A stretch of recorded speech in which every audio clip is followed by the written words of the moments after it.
Chapter 12.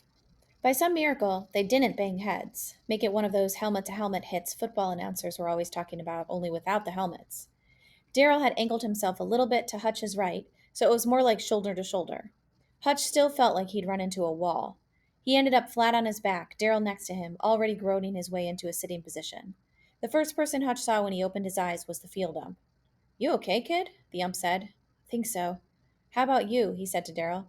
Yeah, Darrell said, now that I find out my head's still attached to my body. The ump looked back at Hutch now. Then would you mind if I took a look at your glove? My glove? The ump reached down then, opened up the Jeter mitt, the Rawlings PROSD J250 he'd saved up the whole school year, the 11.5 model, the cool looking black one. The ball was still in the pocket. Well then, the ump said, this baby is over. He straightened up, jerked his fist in the air, yelled, out! Then, just as loud, he yelled, ball game over! For Darrell, it was like an alarm had suddenly gone off. He jumped to his feet, stood over Hutch, and pointed a finger at him. You trying to kill me?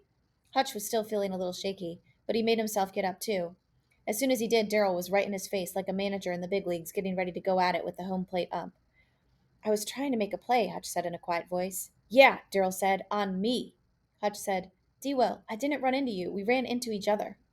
Still not yelling, trying to talk to him in a normal voice. Mr. Cullen was there, so were some of the other fielders. They were all giving Hutch and Darrell plenty of room. That was my ball, Darrell said. It's always the shortstop's ball. This was the last thing Hutch wanted to be doing, especially after winning a ball game. Not just winning it, but doing it on a crazy play like this. But he wasn't going to let Darrell call him out of it this way. Look at where we're standing, he said. It was closer to me than it was to you. It was true. They were a couple of yards to the second base side of the bag. I was calling for it, Darrell said. You're telling me you didn't hear me? I didn't, Hutch said, because you didn't. You're calling me a liar now? Darrell said. I'm saying if you had called it, Hutch said, I would have gotten out of the way like I do when Cody or Alex calls me off on a ball between us. Still, Darrell wouldn't stop it. He said, You may be the captain of this team, but everybody who plays ball knows who the captain of the infield is, and it's never no second baseman. Okay, Mr. Cullen said, that's enough. He reached down and handed Darrell his cap, which had gone flying when Darrell and Hutch had gone flying. You both sure you're okay? Hutch and Darrell, looking at him instead of each other, both nodded. Then we'll talk this out at practice tomorrow, Mr. Cullen said, and started walking Darrell back toward the bench. Cody went walking toward second base, picked up Hutch's cap, banged it against his leg to get the dirt off it, came back and handed it to him.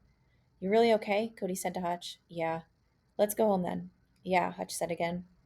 Hutch looked down, noticed he still had his glove on, opened the pocket, and saw the ball still in it.